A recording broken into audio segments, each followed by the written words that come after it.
act of managing a farm can be as stressful as having a management role in a corporate. I find it very ignorant when people say that they grow food, or like they are farming, or like they are growing trees, because like yes, you are working hard, you are tilling the soil, you are putting the seeds in, but it's not in your hand whether that seed will germinate or not. Like no, you are watering your fields, that is right, but whether the plant wants to take in water or not, it is its choice. It's not in your hand or my hand. So, and even if the fruit comes, or the harvest is good, it is the hard work of the birds and the pollinators and all of them. Like no, we are nothing in the whole system. It is very egoistic to tell that I am watering the field, I am taking care of it, I am weeding, and I am growing food. Like तुम तो कुछ नहीं कर रहे हो. The real doer is nature and its entire army of the.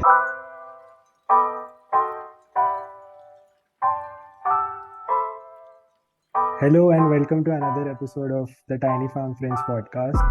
Our guest today is a remarkable, kind, versatile, and grounded individual who's radically rethinking food, clothing, shelter, and health. Karan is the founder of Aanushrav, where he's reviving the ancient lifestyle by practicing sustainable agriculture, construction, textile, making sourdough breads, natural jams, dyes, ink, his own hair care essentials, and so much more. I'm in total awe of his work. And in a world where sustainability as a word is just tossed around casually, setting the right benchmarks and walking the talk. At Tiny Farm Lab, we look up to his work and find it super inspiring. And I'm a big fan of how he has been documenting his journey on Instagram, and that is how I got to know about him. And since that day, he never fails to share forwards like resources on self-sufficient living, which brings value to him. So, Karan, thank you so much for sharing your wisdom with the Tiny Farm Friends community and coming on the Tiny Farm Friends podcast. And now I would request you to maybe introduce yourself in your own words and paint a picture of what happens at the Aanushrav farm for the listeners. So, namaste everyone. I also feel like so glad and fortunate when I see Raghav and Ansh, both of them, like and the entire community who is still it's going, like from the day one when I saw their work till now, the way they are, like giving that heart and their energy to every small millimeter of the space, like so I feel that these guys are, like just amazing.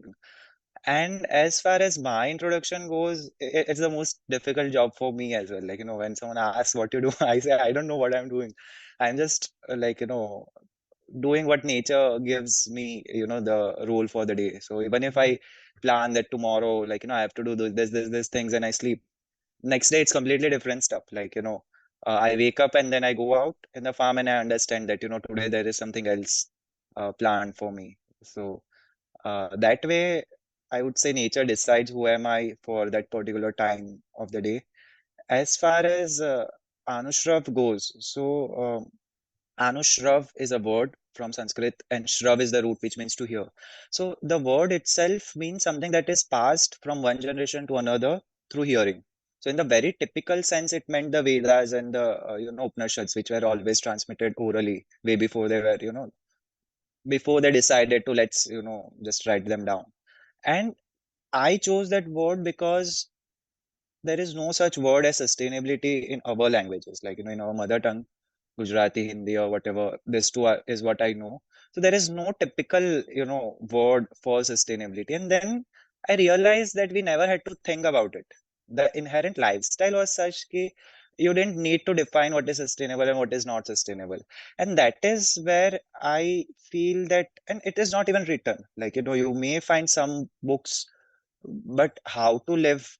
So it was a lifestyle which was already there. But since it was part of the lifestyle, no one thought about writing it, about documenting it, or about like, emphasizing or highlighting it in those times.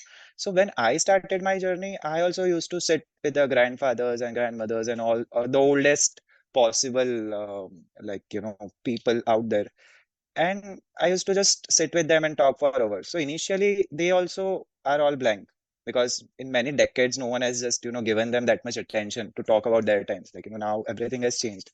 So it would take many hours to just get them to that space where they can reload those memories. So my work entirely depends on just taking that few words or lines which I find from the oldest surviving, gems of how Right. they used to do it back then. And then I try to see how much of that actually works in today's time. And that is what I call experiential documentation. That everyone knew that we made, big temples like stone temples and forts and this and that. It's all good. It's part of history. We should like it, learn it, remember it. But what matters is whether we can make it today or not. Like, that is my only thing. That everything used to happen, everything was perfect, everything was nice. But are you and I capable of doing it today? And if really we want to do it, is it, relatable or is it needed? Like, the context. Because reviving everything of the back may or may not make sense. Great. So, yeah, I mean, I'm sure that this journey might have been a roller coaster, but I've always been curious on like what were the major events that happened in your life that led you to start something like Aanushrav. So, what is your why behind this journey? I feel whatever I'm doing today was never ever in my mind, like, not even as a dream. Like, uh, it's a 360-degree turn. And the starting point I know because I studied food processing, so we know Okay. very well what happens behind. So everyone says that it's processed food is this and that and all that, but we know that what exactly is going on behind the scenes. And I had just one thing that what we get in the shelves in the grocery stores is not what nature gives us. That much only I knew. Like I have a very I have never planted a tree in my life.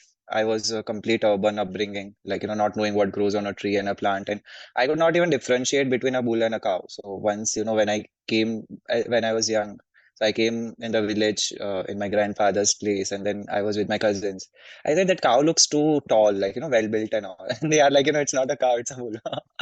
So that was the kind of me what I was. And I had just one thing that instead of taking a jar of ketchup, because that is our most favorite stuff, Mhm. let me see how we get a tomato from the plant itself. That was the only thing which, had. Yeah, there were many other secondary events like when I was graduating in the news, farmer suicide was at the peak. Like now, also things are not any different, but it was so hyped up and it was like shown in a way. Then I said I don't trust the media, but at least I have to go by myself and see what's exactly going on in the countryside. Like what's the grassroots scenario in this field, like in the farm sector. And I took a gap year instead of going further for higher education, doing masters and PhD.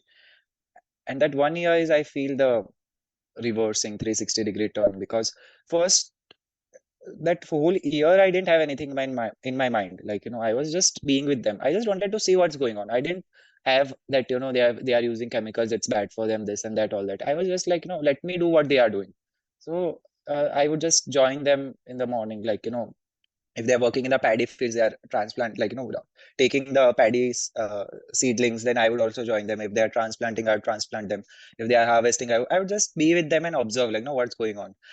The only thing I didn't do is when they would spray chemicals, I would not join them. I would say, this is your work, you do it. I don't want to join this way. But I just saw that what exactly is going on, and the understanding was really good that I didn't have a fixed approach that they are going wrong. And I realized that whatever crisis, so-called crisis, what we feel is not a economical, political, or social issue. It's actually a mental issue.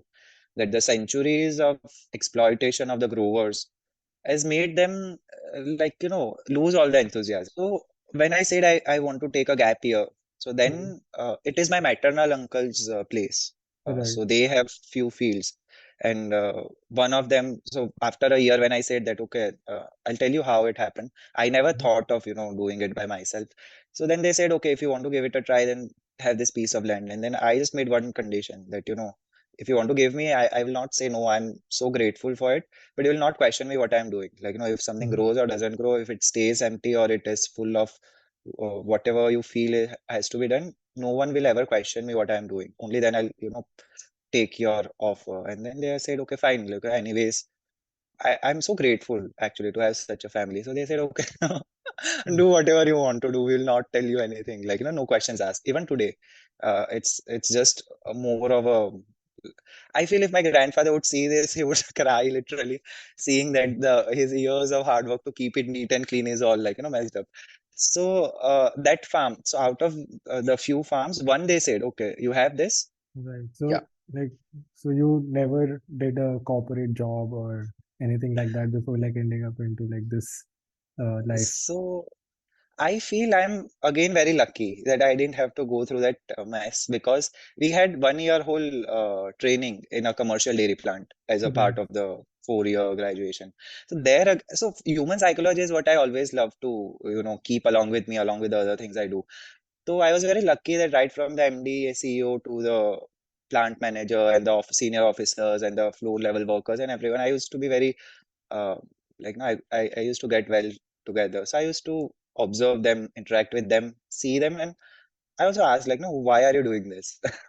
In a Mhm. very diplomatic way, but like, at the end of the day, I was asking, like, I could see their facial expressions that no one was happy. So I was just Mhm. asking, like, no, even the MD, like, uh, I feel so bad for him, but if you could see this way of living, I feel, because i- we feel that, you need a stable job, you need this some amount and this and that. So that MD had all of that, but still I could not see that joy and happiness of living.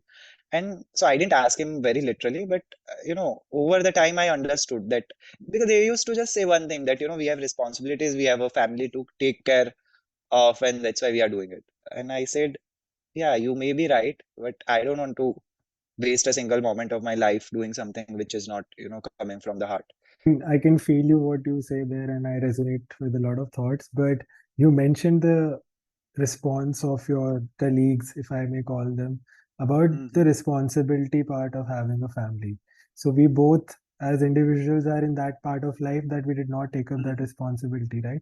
So this is a Right. tricky question, and because Aanushrav is also into educating people to start a life like Hmm. this, right? So not only Hmm. children, but now what do you think, like, of somebody who has family and responsibility, Hmm. and how can they go about like living this life and making this change? I just want to pick your brain on that. Actually, this is a very critical question, and that's why I had to launch Daruna. Hmm. Because we feel that everyone is spraying chemicals, so we should grow food. We feel because plastic is bad, so we have to, use the reusables. We feel that, like, everything is shown in a negative perspective. So that's why I wrote that, I don't need the help of chemicals and plastics and, additives and all that to talk about sustainability. Hmm. So the problem is that we have never seen things the way they are. We are always made to choose between alternatives, and uh, like it's a very negative way or non-constructive way rather to see life and things, right? So the first thing comes that why we want to live this life.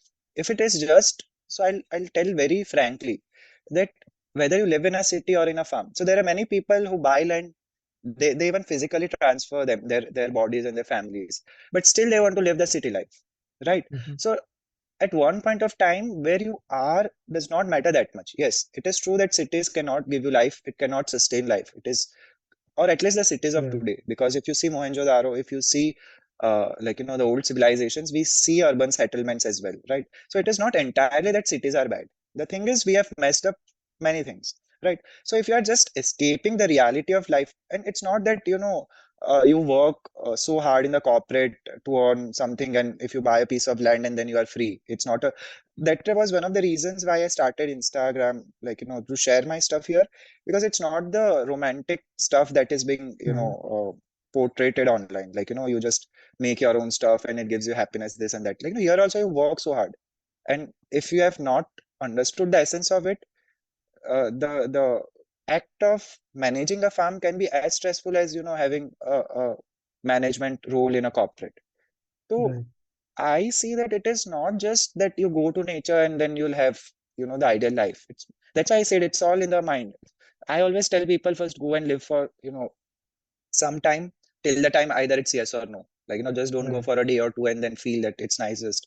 This is what you would want to do for the rest of your life. It's not like that. You should, I said, no, you don't stay at the tip of the iceberg.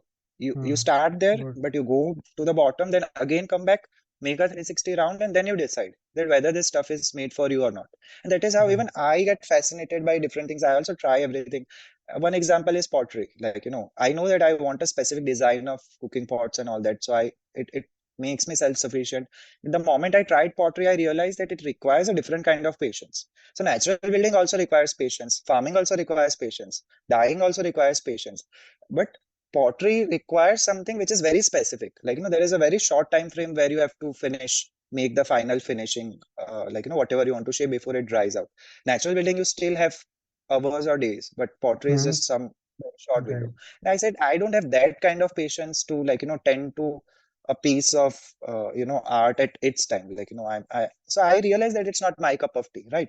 Mm-hmm. So when people say that they want to start living close to nature and this and that, you have to understand all the aspects of it before making the final decision. And second thing Right. is, when you are single like us, then it's easy, right? But if you have already started and it's a midway, then you cannot leave it halfway. Like, your responsibilities which you have chosen before, because you are changing your um, like, way of life.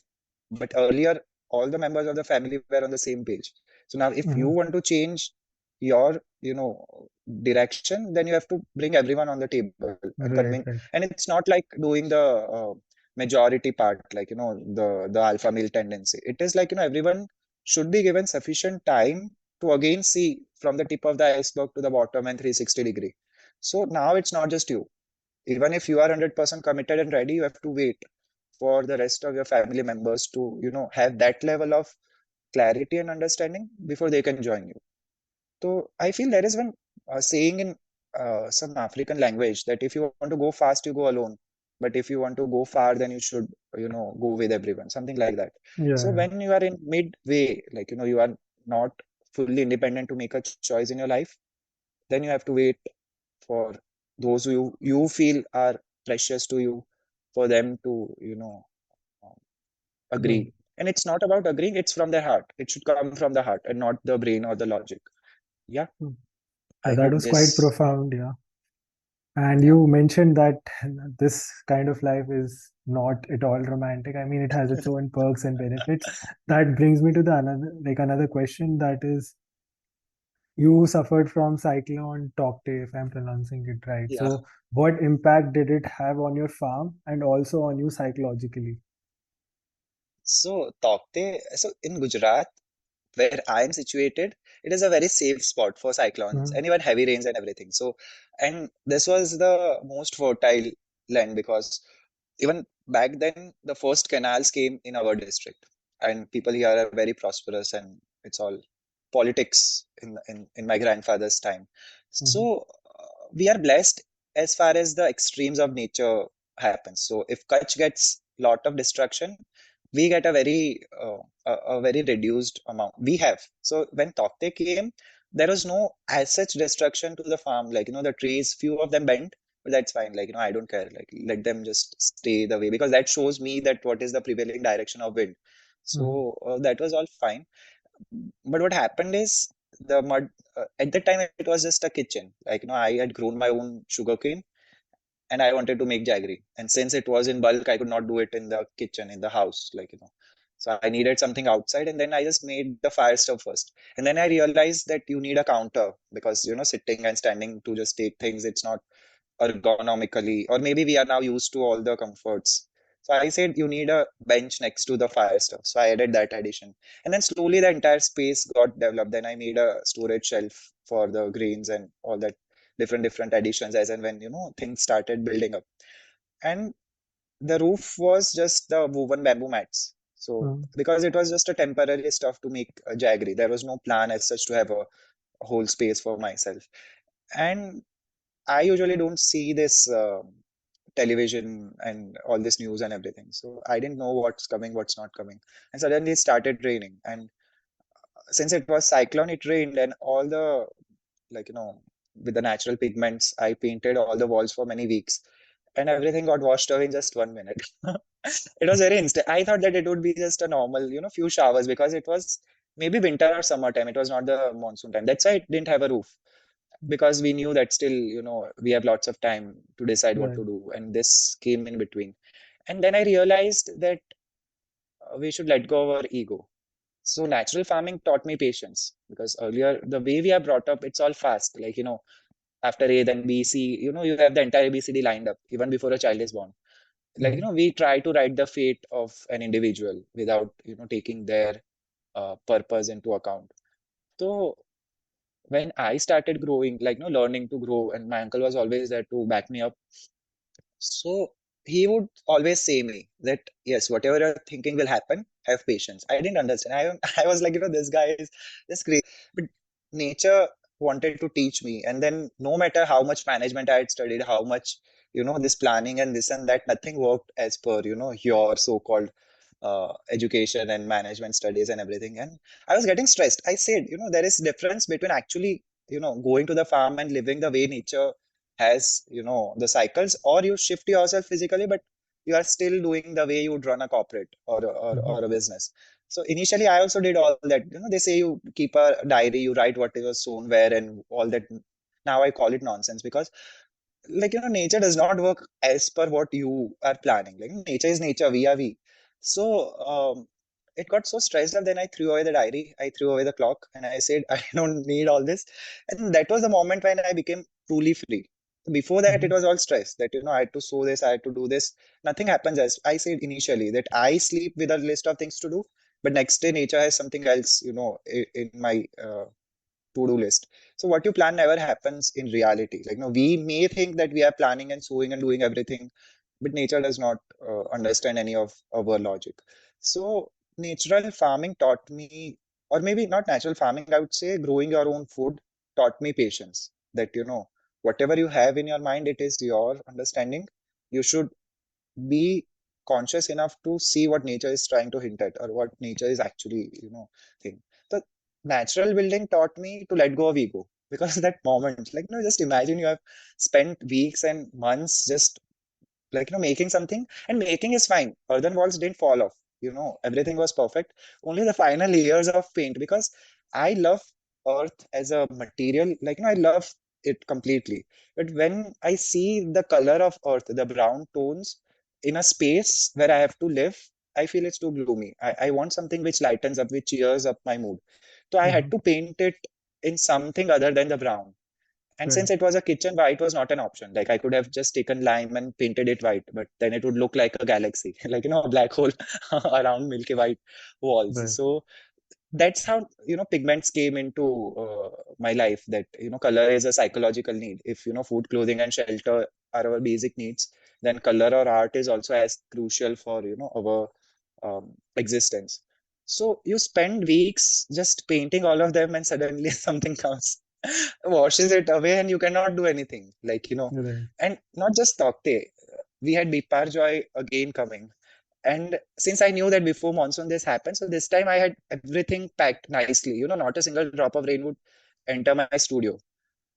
And then Bipar Joy was way more stronger that the roof got, damaged. And again, everything washed away. So I realized that we have to learn to respect nature, but not in the negative sense that, you are helpless. It is like we should understand the way nature works, like, the Mhm. cycles of nature, and align yourself. It's not that the doomsday thing that everything will be wiped off and we will go. It's not that way. But if you say you want to live with nature, then you need to align. You don't have to design spaces, design your lifestyle, do stuff in a way that creates resistance.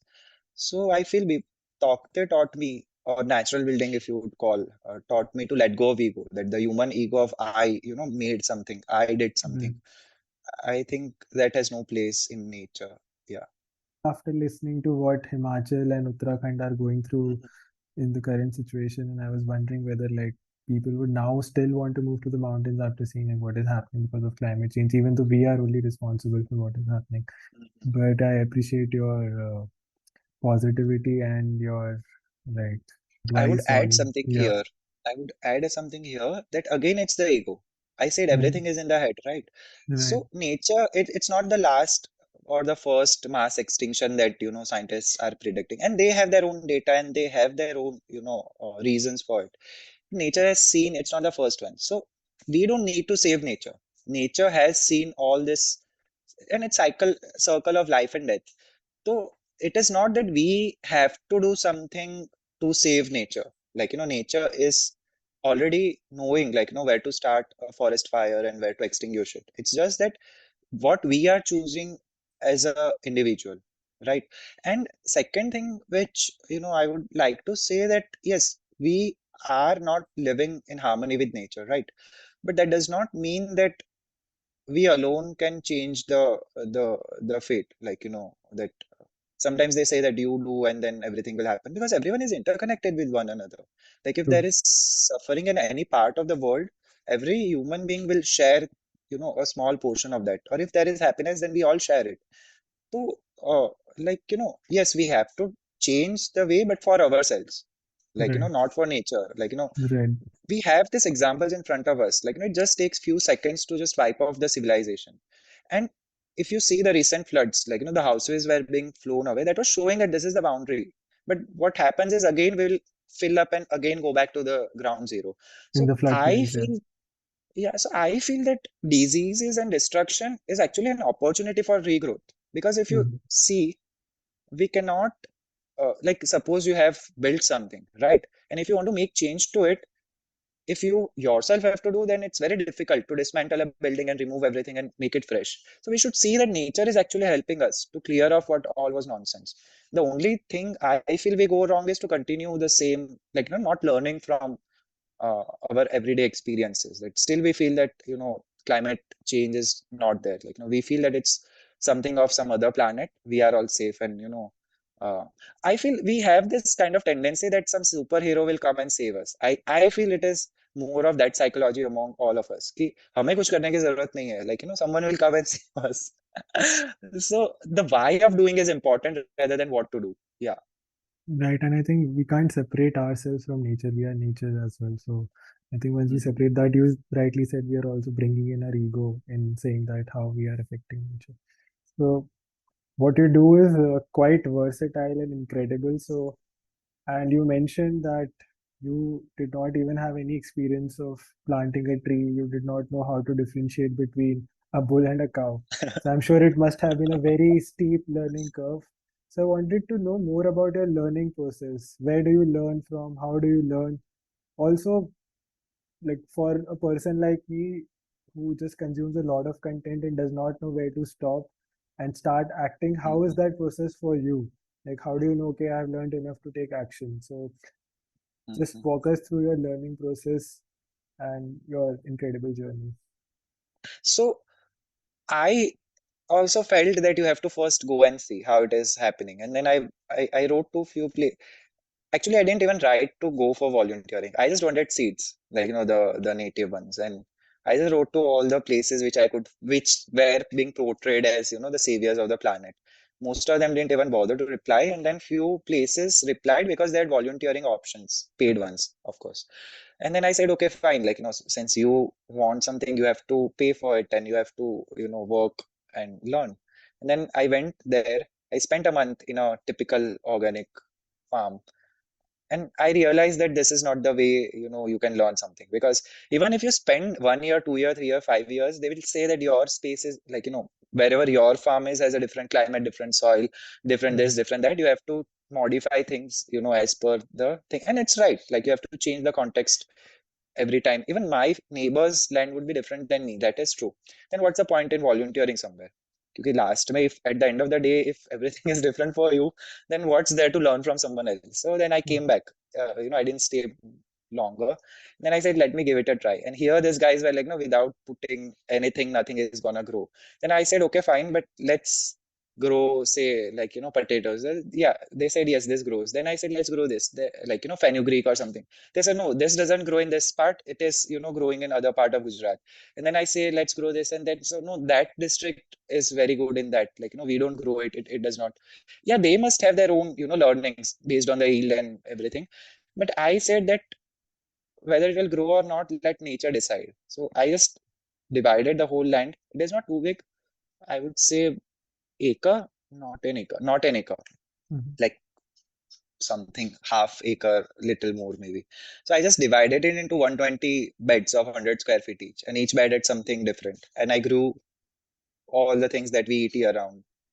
And it's very surprising that most all of it grew except three, four things: the chilies, the tomatoes, the potatoes, and the radish. And all this four is not because you didn't know. It is because of the other factors which are not in your hand. Like the seeds are so genetically tempered that uh, Mm. in a naturalized setting they would need some time to adapt. And the Right. radish was simply because you didn't do companion planting. If you have it next to the bed of marigolds, nothing is going to happen to it. So this thing proved that you don't need to have so-called knowledge and expertise, because we feel, I find it very ignorant when people say that they grow food, or they are farming, or like they are growing trees. Because yes, you are working hard, you are tilling the soil, you are putting the seeds in, but it's not in your hand whether that seed will germinate or not. No, you are watering your fields, that is right, but whether the plant wants to take in water or not, it is its choice. It's not in your hand or my hand. So, and even if the fruit comes, or the harvest is good, it is the hard work of the birds and the pollinators and all of them. No, we are Right. nothing in the whole system. It is very egoistic to tell that I am watering the field, I am taking care of it, I am weeding, and I am growing food. तुम तो कुछ नहीं कर रहे हो. Mm. Right. Real doer is nature and its entire army of the entire circle of the organisms. True. So when you say that you want to grow something, when you have that particular objective or the ego कि मुझे यही चाहिए, I want this thing, then you need lots of knowledge, skills, and studies and all that. But when you realize that yes, you want to learn, but you are not the doer. Nature is the doer. We are the doing. So then it becomes very easy. That's why I said initially I also had that management, that because that is what we are taught to, manage your time, resources, this, that. I applied that on the farm. Nothing worked.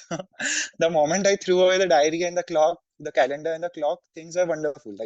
Now the rising sun and the moon and the changing seasons do most of my job, right? So first thing is to understand that what we are doing, the objective, the Mhm. context or the purpose is the most important. And to think that you are not capable or you need information, yeah, if you think you want to design a software, I can understand that you have to go in front of a box and learn from it.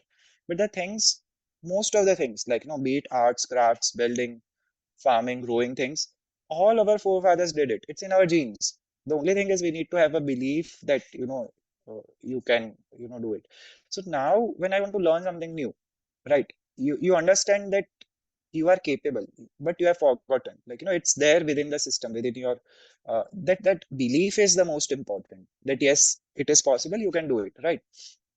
And once we have decided that yes, this is the thing I want to learn, the first thing we do is we just move out. मतलब भाग पड़ते हैं कि कहाँ से कहीं से कुछ मिल जाए. I have always returned empty-handed. While doing farming, I came back, and then again I went to learn, building with earth. And then I saw what they were doing, and I understood that this is not the way you would, actually get the essence of something. I came back, and then I started my own. Even in natural dyeing, I went thinking that someone's experience would help you, but for them it would be the best, but for you it always depends on your context, right? Right. So I would suggest that there's no hurry to rush somewhere. So now, first of all, maybe I would see some content if it is available, small stuff like making a mud oven or something, something. But first step would be to try it by yourself. It does not matter whether you're an expert, whether you know the technicalities or not. First thing is just try it out, right? Not entirely, but at some small level which you can handle. The failure is not demotivating you, right? Mhm. And once you have your own experience, then it comes time to see what others are doing. Then it's time to read what others have written. Then it's time to visit people and learn from them. Because then you will know that who is making you a fool and who is actually. So we have many methods of farming. You have permaculture, you have rishi, you have vriksha ayurveda, you have this, you have that, and on the top of all of that, you have a brand new addition called YouTube farming. Mhm. All people who have never ever seen even the cycle of the crop they are talking about, they start telling you that do this, do that, water this, that, and this much yield and all the calculations, and then you'll earn this much. इतना मिलता तो खुद कर लेता, वो तुम्हें क्यों बताने बैठता. We have to use our common sense. Really interesting. I think this is a big takeaway for me personally because I tend to like watch a lot of videos, read a lot of books, then only like go and test something out. But that makes sense that you first test it out yourself intuitively because I think that is also what we're rediscovering your intuition, yeah, your intuitive sense which was already there, but has been brainwashed or suppressed for whatever reasons. Mhm. But that's interesting. Then you can ask better questions. So thank you for that. Okay, next one is a personal question. You can like pass to answer. But I always, when we talk to people, we Mhm. often ask them like what stops them from like living their dream life in the farm. So one Mhm. of the few answers is like the important answers like financially, like I don't know how to run things from a farm. And when you Mhm. think about the sustainability bubble, economics is also part of it. So I wanted to know Right. like on that front, like what is your vision or what is your vision for Mhm. Aanushrav in general for the future? Like how do you think all things can come together?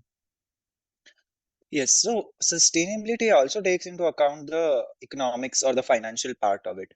Though the first thing we have to realize why we need money, right? I completely agree that I have to earn money. I need, things in a cash form. Like, Mhm. barter looks fancy, but it does not make sense, at least as of today, like, when you and I are, in this journey.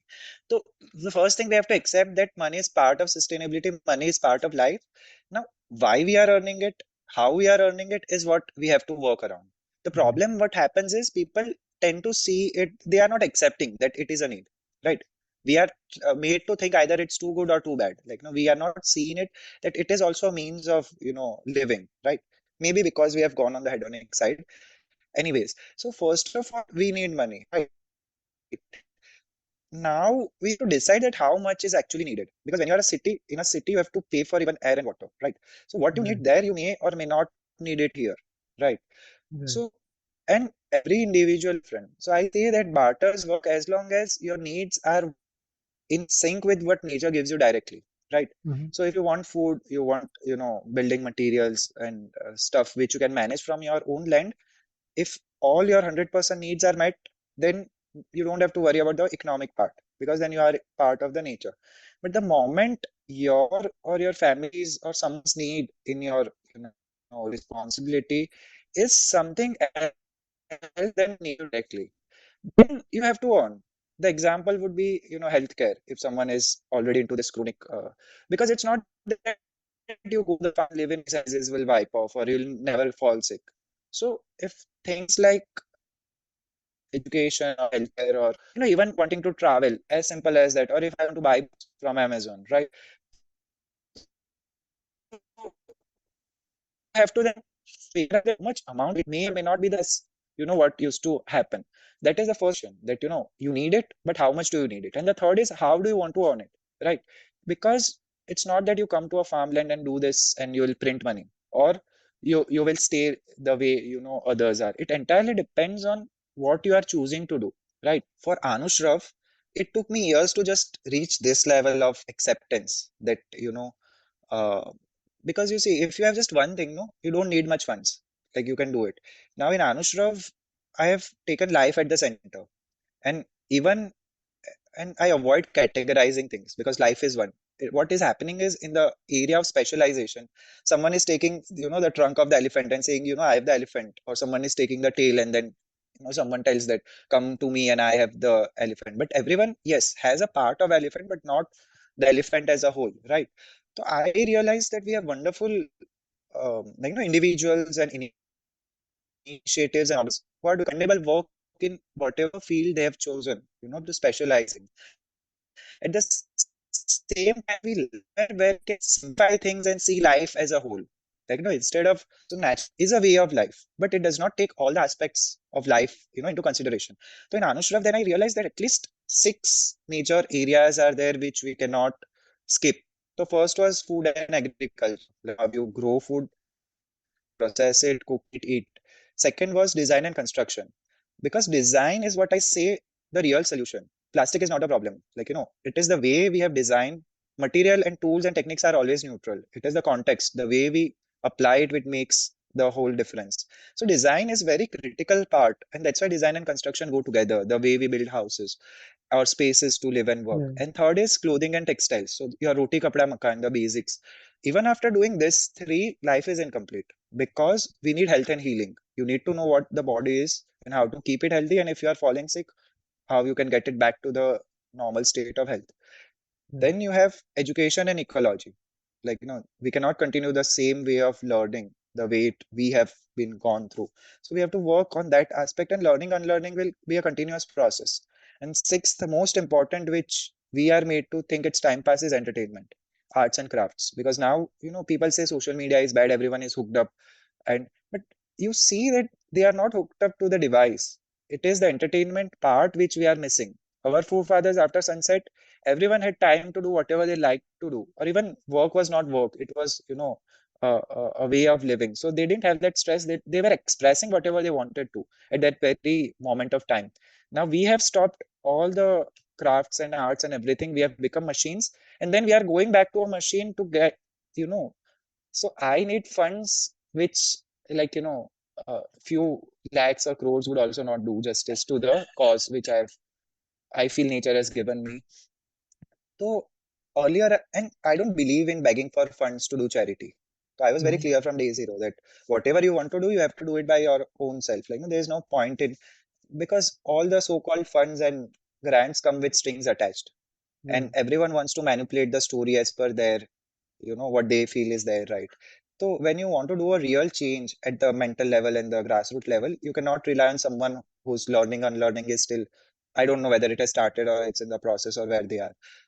So I had to earn on my own. That was the first thing. And then things like organic didn't make sense. That a farmer is growing without using chemicals. He's selling off to you or me or a brand. But that money, he is buying the chemically grown stuff for his own family. So now, Yeah. who are we fooling? Like, we are Right. still not Very true. addressing the real cause. So even if I build, a big brand and do stuff and, even run Aanushrav, it's all on the shaky foundations, because you are Mhm. telling A, and then your own, funds are coming from the same activity. So it took us years of, just understanding that what is the root cause. And then I realized that it is the education, not education, because that has changed the context, but the learning part. So if Anusha wants to do what it has envisioned, we'll have to work with the youth and the children of today. And we strongly believe that when things like education and healthcare, the basics of life, are commercialized, that marks the downfall of a civilization. Yeah, Yeah, I think education system is one topic that we would really need another whole episode to discuss on, and why our true, doctors charge so much, and like it's all true, true, connected as you true, true. mentioned, and it's a whole system. But Yeah. this conversation has been absolutely enlightening and educative for me. So thank you for having this conversation. And I mean, one last advice that you would want to like end this podcast for someone who's, uh, wanting to start their journey into sustainability, self-sufficiency, or just, maybe growing food. I would say that don't use your logic when it comes to learning, right? It's already there. I have experience, because whatever I do, I've never ever, consulted any expert, at least in the recent years. And I learned whatever I wanted to, even many times more than what I even thought of. So nature is already there. And yeah, it is again an ignorant thing to say ki, nowadays unschooling and that has started, that parents just throw their kids in the nature and they say, wo seekh lenge. Then that is also equally ignorant, because you need a context, you need a vocabulary to, connect the dots. Nature is there, it is putting everything there, but how you process all that and convert into that needs the uh, help of someone who has already gone through that journey, right? So I feel it's mix of both. You need to have a belief in yourself, but that is the most important. Otherwise, so you can do it. Yeah. Yeah, I think that's the perfect way to end the podcast.